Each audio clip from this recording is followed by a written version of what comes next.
Hey everyone. So here I'm going to go through some basic concepts in statistics. We're not going to get too terribly far today. There are plenty more tests that we'll be talking about, but this should be enough to give you an idea of the basic concepts and how it can be used. So why are we going over statistics? Well, a lot of the techniques in data analytics are derived from statistical ones, and there are plenty of times where statistical tests are what are needed for data analysis tasks. So it's always a good thing to learn both where data analytics came from and the skills that you will have to use in data analytics. So before we get too far into tests and probabilities and everything, let's go into the types of data that we're going to work with. We generally have two types of data, discrete and continuous. Starting with discrete data has a countable outcome or is a set of categories. So say male and female, or say the number of socks in a drawer.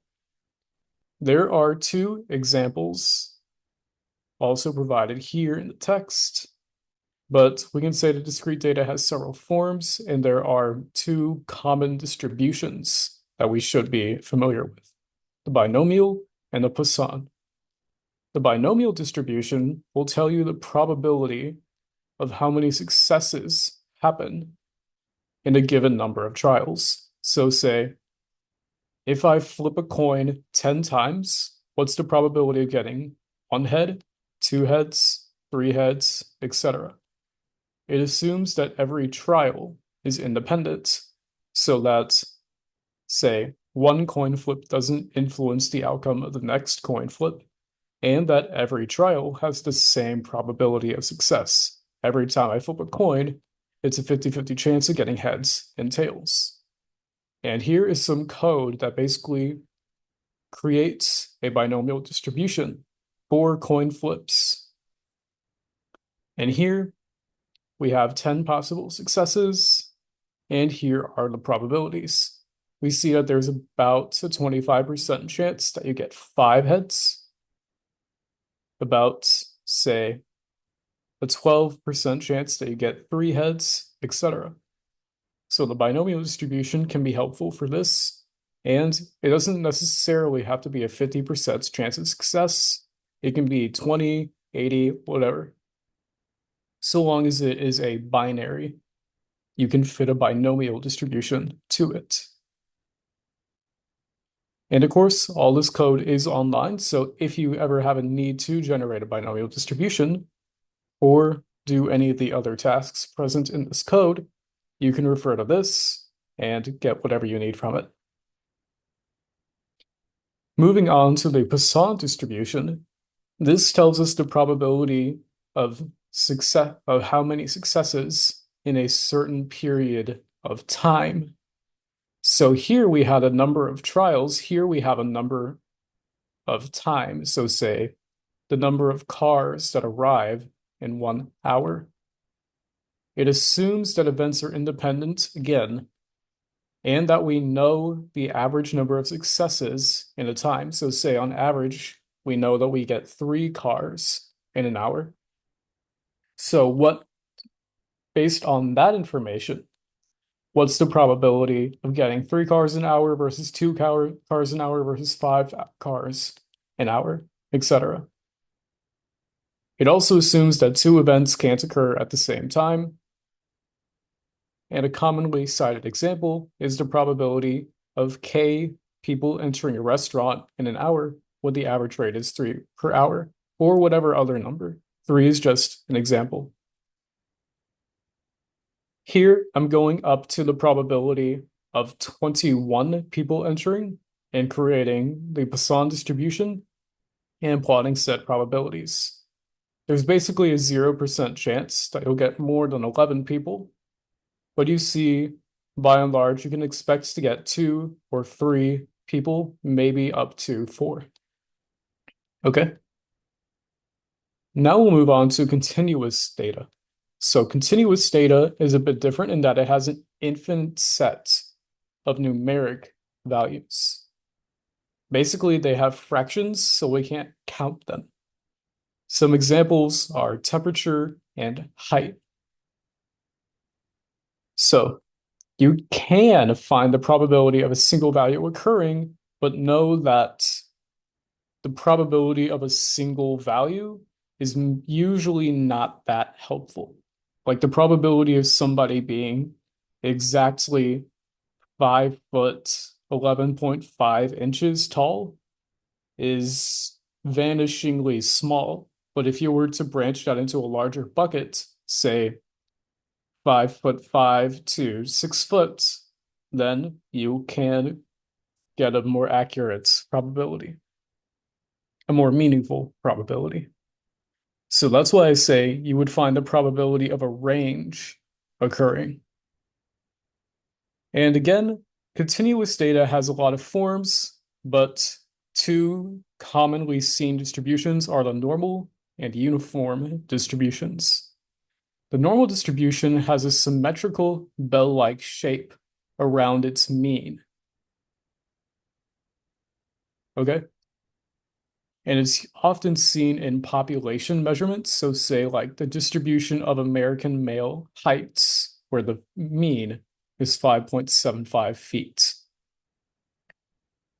You'll see we can draw a line straight through 5.5 and think, okay, that's the average. And everything is pretty balanced around that average. There aren't a ton of values way off to one side or the other, right? And both sides look to be the same. It looks like it's symmetrical. That is normal. That is a normal distribution, also called a Gaussian distribution. And it is set by the mean and the standard deviation. Now, we move into the uniform distribution, which basically says that all possible values are equally likely. So, for instance, the probability of somebody being like, I don't know, say, well, here's an example. Say somebody is spinning a needle on a fixed point, and it can land at any degree on the circle, but each one is about equally likely. There's nothing that says that it's going to land on 0 degrees more often than, say, 31.5 degrees, right? Everything is about equally likely. So whenever we plot the probability, it'll basically just look like a flat line, right? So here we have 360 values going up in increments of 0.0001, and everything has the exact same probability, right? And let's move now into some descriptive statistics. This should all feel pretty familiar. There are extra values and things we can calculate, but these are the main ones. Measures of spread being standard deviation, variance and range, and measures of center being median, mean, and mode. So that's fairly straightforward. Another key concept in statistics is, of course, probability. So we're going to move a bit into calculating probability and also Bayes' theorem. So, as I'm sure you all know, probability calculations are pretty straightforward. We can just look at a subset and divide it by the population in question. So say 23 out of 50 students prefer pizza to burgers. So 23 divided by 50 is the probability of how many prefer pizza. And that's about 46%.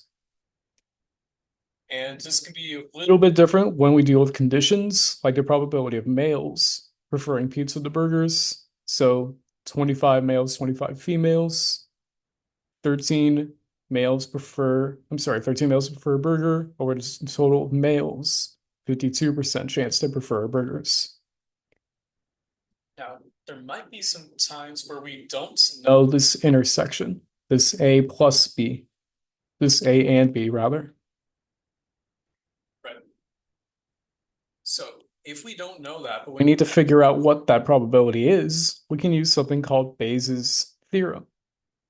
So let's look at this example here.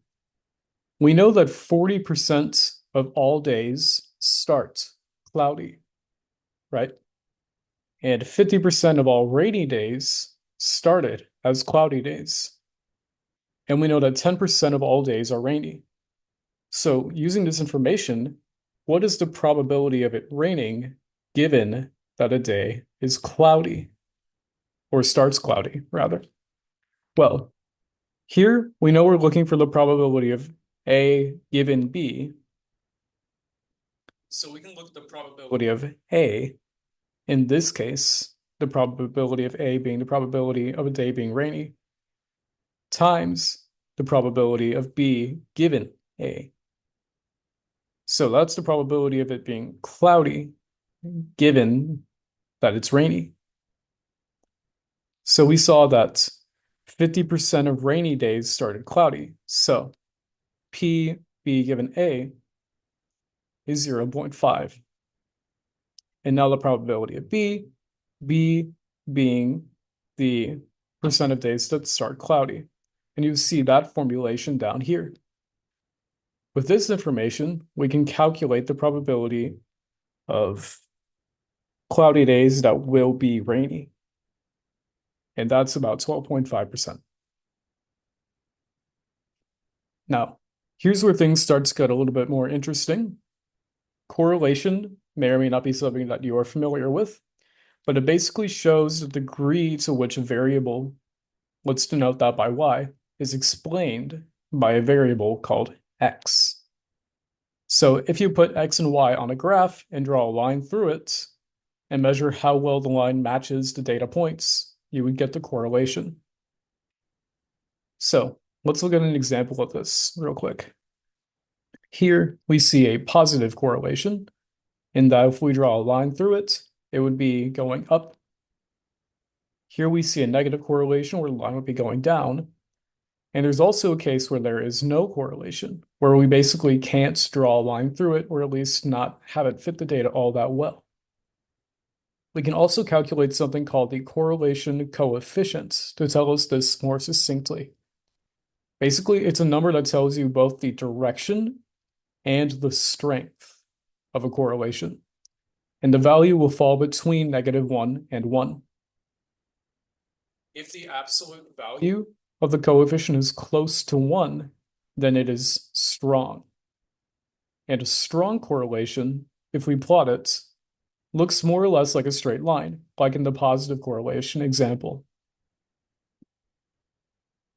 And if a value is negative, then it will be decreasing in value.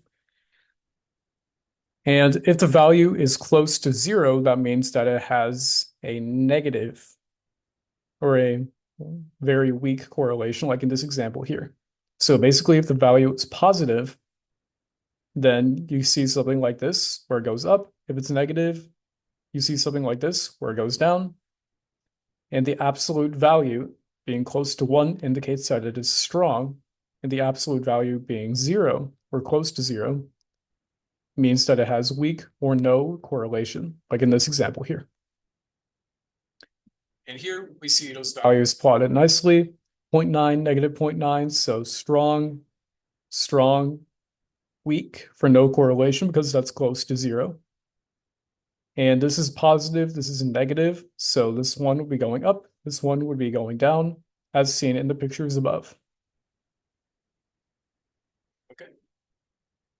And now we also have inferential statistics. Inferential statistics are used to get information from samples and extrapolate them to an entire population. So for instance, we can try to find the true mean of a population based on a sample by using something called the confidence interval. And you'll see more what I mean whenever we go through that. A confidence interval provides a range of values that we estimate the population value to be between. So say, if we have a sample mean of individuals' heights, and it's about 5'7", we can generate a confidence interval off of that and say we expect the population height to be between, say, 5'1" and 6'4". And depending on the metric that we use, the percent of the confidence interval, we can say, okay, we have 95% confidence that the population height mean is between this value and that value. That can alternatively be 90%, 99%, whatever you want it to be. So here is an example using the iris dataset.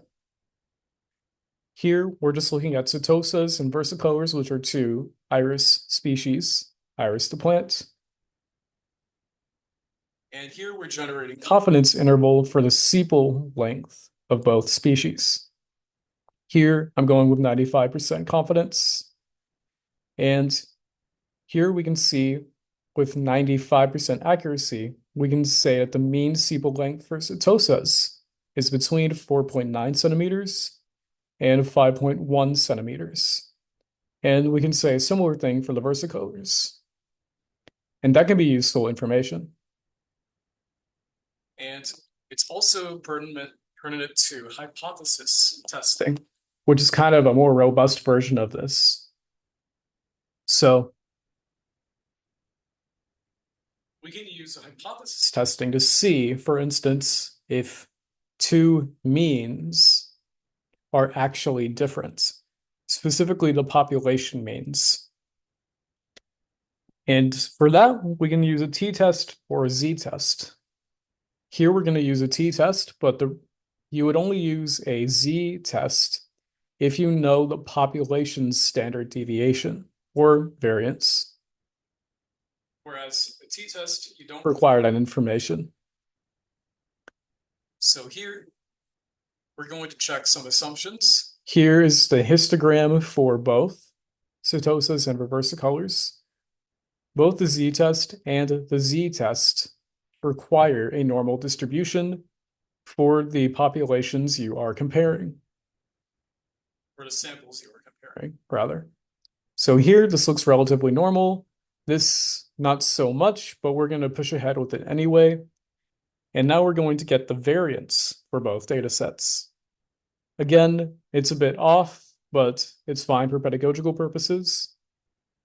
The reason why we check the distribution and the variance is because the t-test assumes that the samples are normally distributed and that the samples have similar, if not the same, variance.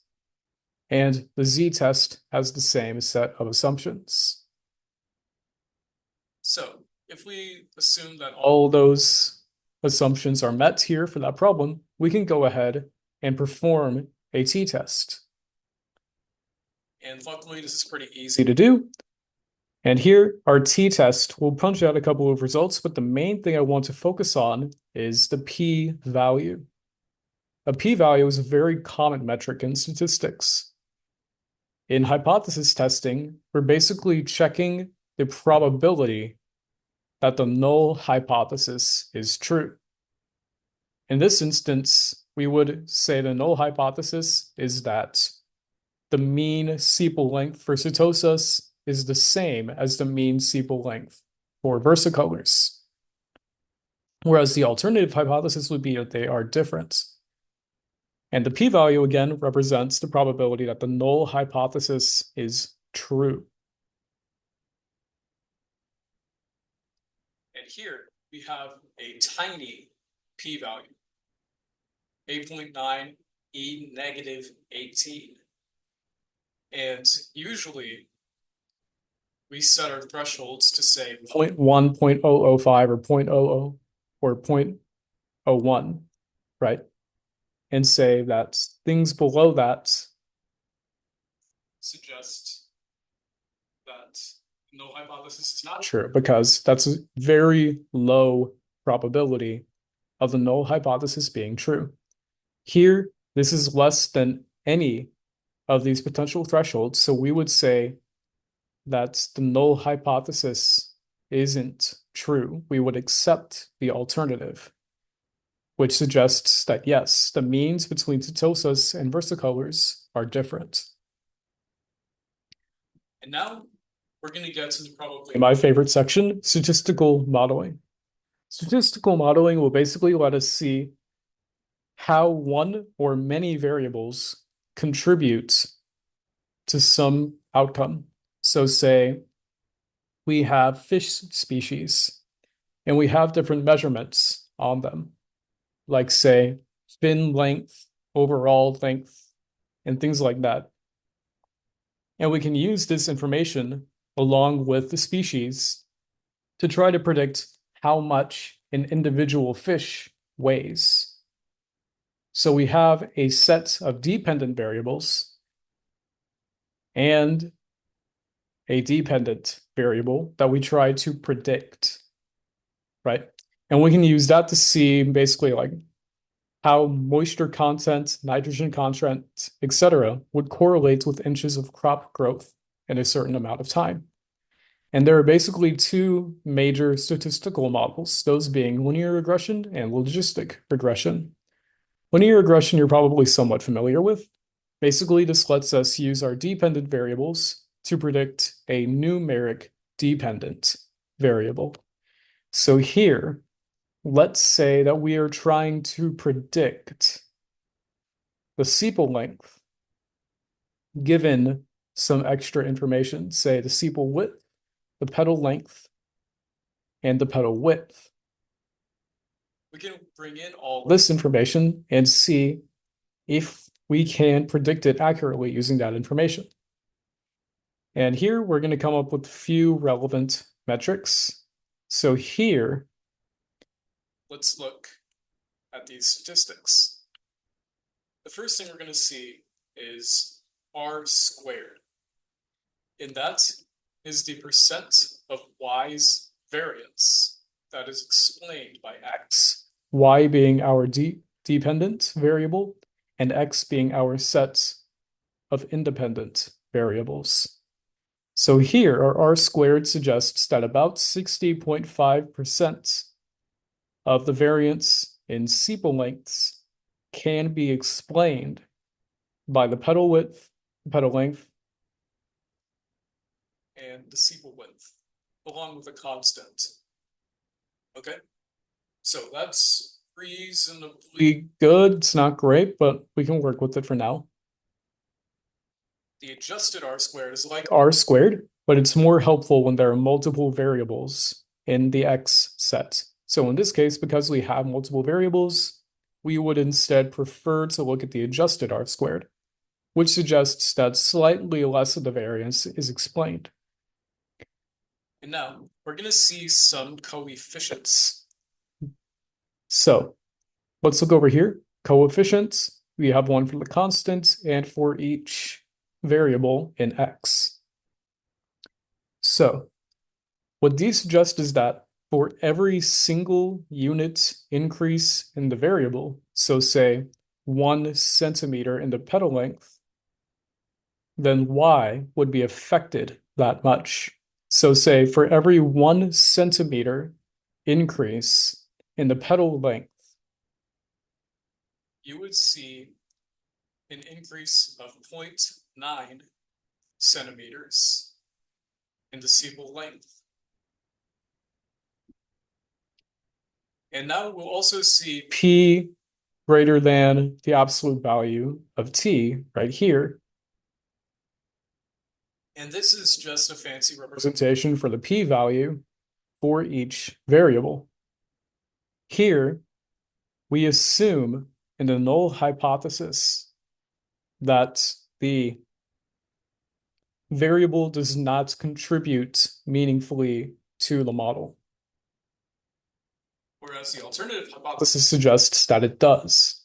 So if our value is less than 0.5 or than 0.05, for instance, we can say there is a small enough probability that the value doesn't contribute that we're willing to say that it does contribute and that we should keep the value in the model. So here we see that the constant is below 0.5, 0.05, so we can accept it. The sepal width is above 0.05. So we would say we don't need this to predict the sepal length. This one is below 0.05, so we can accept it. And this one is well above 0.05, so we would reject it and just eliminates the petal width. And we can do a very similar thing for logistic regression.